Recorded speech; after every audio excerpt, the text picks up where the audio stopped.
Nothing can be more frustrating when you sit down to watch one of your favorite programs on IPTV Smarters Pro App and you run into issues streaming it. Well, in today's tech video, I'm going to show you how to fix IPTV Smarters Pro if it isn't working on your Samsung Smart TV.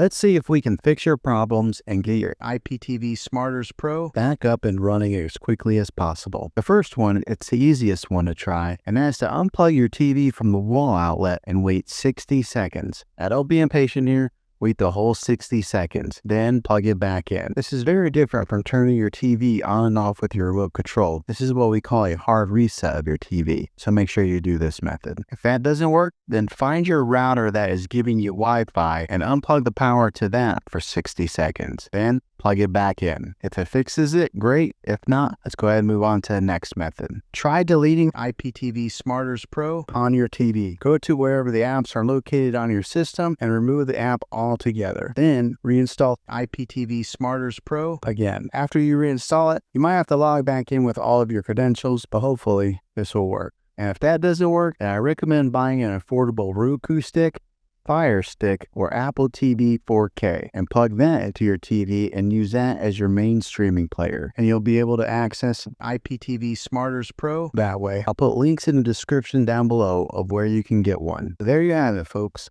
If this video was helpful, go ahead and click a thumbs up on it.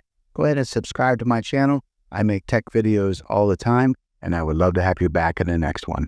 Take care.